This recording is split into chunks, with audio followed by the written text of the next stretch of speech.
going on there, YouTube? This is SEL0320 representing JVS. So we are back for another movie review. This is my first one. So I'm here with an awesome guest, this awesome woman of God. This is my girlfriend. Her name is Alicia. It's her for first time. now, if he makes me do another one of these, I may not be. Wow, so there you hear it, folks. This is all on the line right here. So no pressure to anybody out there in the audience. Please leave good comments in the bottom section. Anyway, we are about to go and do an early review. We just went and came from the screening for BFG, based on the children's book, and I think it was an animation, I think maybe at some point in time. She is more well versed in the book than I was. I have no real prior knowledge of it other than just a one-time reading. And so she's going to be helping me out with this. I really need her help with it. And so she's graced me with her presence, so I'm appreciative of that. So thank you, Alicia. He forced me. No, it's not true. It's so not true. Anywho, we're going to go into this, what we thought about it. Did we like it? Did we not like it?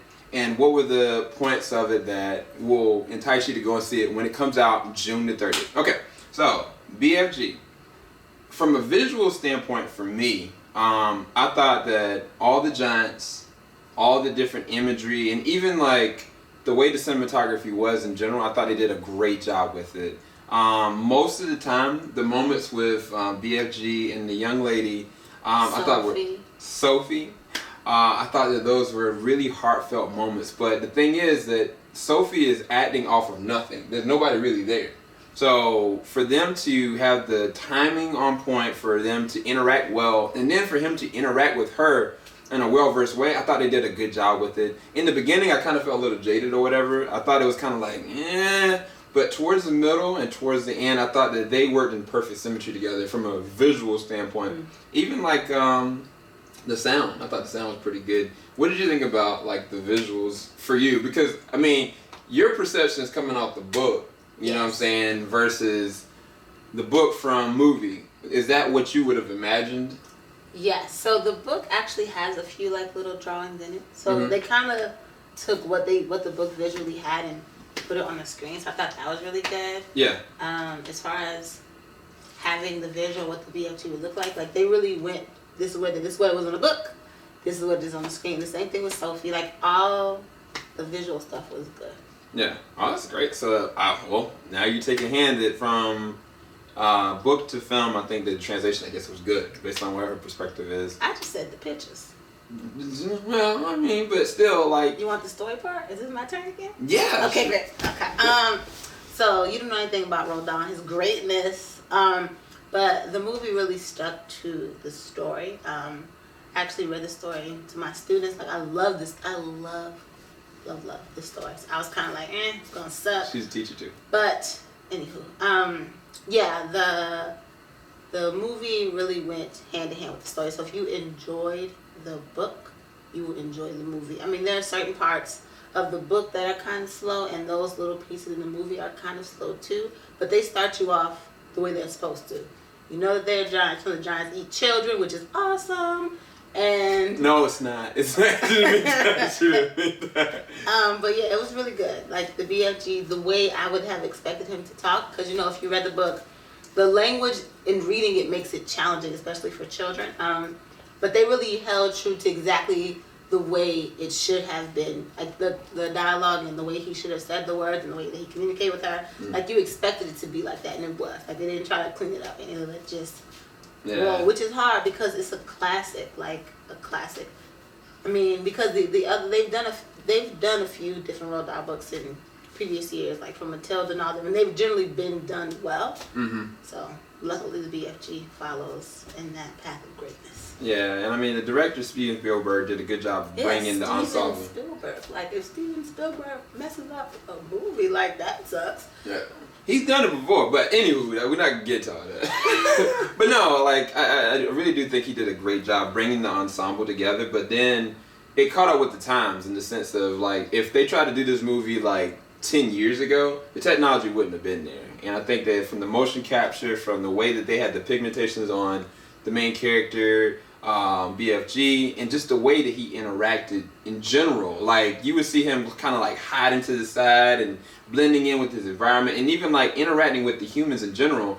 He's such a different character, like, in all honesty. And I think that Mark Rylance, he's the one that actually, this is a good segue to go into the acting. From a voice acting standpoint, and then from the motion capture, I think Mark Rylance was the perfect person for this role. Now, I was indifferent at first in the beginning, because I was like, what is this guy doing? Like, for me, I was like, this guy just kidnapped the girl. I was waiting for the whole time. I was like, oh, he tricked her.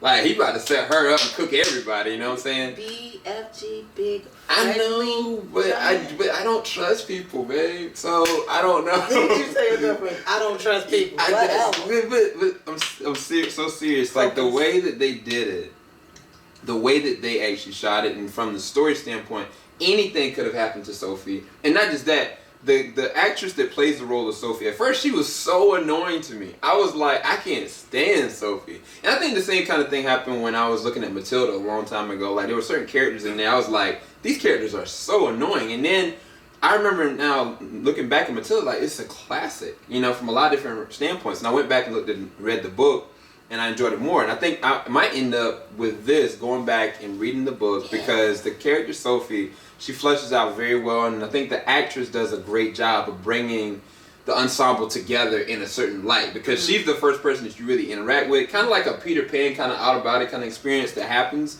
for her in the beginning. But after the second act and then through the rest, is like she really carried it, and I think she did a great job. It was really them two. I mean, there's a lot of other actors that were involved with it. I think they had Bill Hader, who played Blood Border. They had Rebecca Hall that played the character of Mary, who was like, I think, the daughter of the queen. And then they had Jamie Clement, that was the flesh lump eater. That was just weird.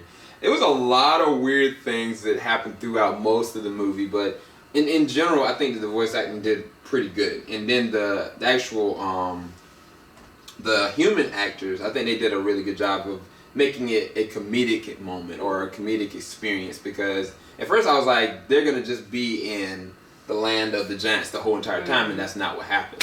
So as far as the performance is concerned, what did you think all around, like in comparison to the characters that you know versus how they portrayed them? No, they went well. It was good. Characters were good. Okay. Good stuff. So the last thing is the story. I mean, you kind of went over your overview of it translating from book to film. For me, I think the first half, like I keep saying, is that for me it was kind of like moments that were kind of like slow. And I guess you're saying that that's how it was in the book. Mm-hmm. That those like small, like awkward moments and those kind of slow paced moments, that's kind of what happened. It's like nothing really happening.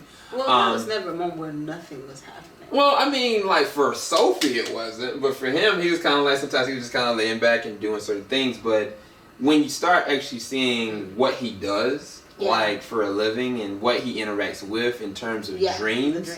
That's for me, I was like, my imagination just kind of burst out. I was like, this is so awesome, because that adds a different dimension to it, you know what I'm saying? Like before you know, like, what was it, James and the Giant Peach, or like the freaking Jack and the Giant Beanstalk. Like there's certain moments that it hits and you're like, man, we're on a whole different kind of territory here that you wouldn't expect from these giants. And not just that, it makes me want to understand, you know, their backstory, you know what I'm saying? Like he kept on alluding to the other giants, like we were meant for something different than what y'all are doing, you know. And I thought that was really intriguing, and I think that the way that they actually platformed the story for it, it's gonna cater to so many young people. Even the adults, if they've read the book, I think they're gonna really love it. But even if they hadn't, it's a heartfelt kind of moments that happen throughout. And I think that the relationship of Sophie and BFG is one that will teach you something internally about the need for humankind and the need for companionship and the need to sometimes get out from under your rock of desperation and hopelessness and just kind of being in this kind of stale way that something can hit you and just like resurface you. Because Sophie in the beginning, she's like kind of a fearful, like, I don't know, I want to call her like shrewd, but the way she interacts with people, she just doesn't, in a loving way, she doesn't really care. And it's because of this environment that she's around. And like just her being around BFG, it really complements her as a person, as a character, and it's a great evolving like process that you get to see through their character moments. And so I think I enjoyed it. Out of 1 out of 10, what would you give it? I have to get a number. Yeah, random number. It shouldn't be random. Yeah. I mean, I feel like nothing is a 10. So No. I'll let her stay. Can rock with a good solid 9. 9 out of 10. All right. Yes. I'm rocking that. All right. So for me, I really didn't see too many faults. I mean, the thing with me is I didn't have the book knowledge, so I didn't know how it translated. Based on what she's saying, it translated well. I give it an 8.5 out of 10. I think it was a good, solid film. I think it's going to definitely make a lot of money from the kids and from the adults. This is something that you can bring any of your kids with and watch. And I think even if you're a young adult or older, I think you can get something from this movie. And any movie that can resonate something that with you is a good movie. So I give it 8.5 out of 10. I actually really enjoyed it. And thank you again, Alicia, for joining with this review. Hopefully y'all enjoyed our review for BFG. Leave your comments in the comment section below, what you thought about the movie. If you haven't seen it yet, hopefully you enjoyed this. And we got a little bit more coming y'all's way, because this one helped me out with some awesome interviews with Awesome Con we went to like maybe 2 weeks ago. So you're going to see her again. After that, you won't though. There's no promises. There's no promises. There's no promises at all. But anyway, y'all have a blessed one. Keep it locked. JVS, we ain't gonna stop. Y'all have a good one. Peace.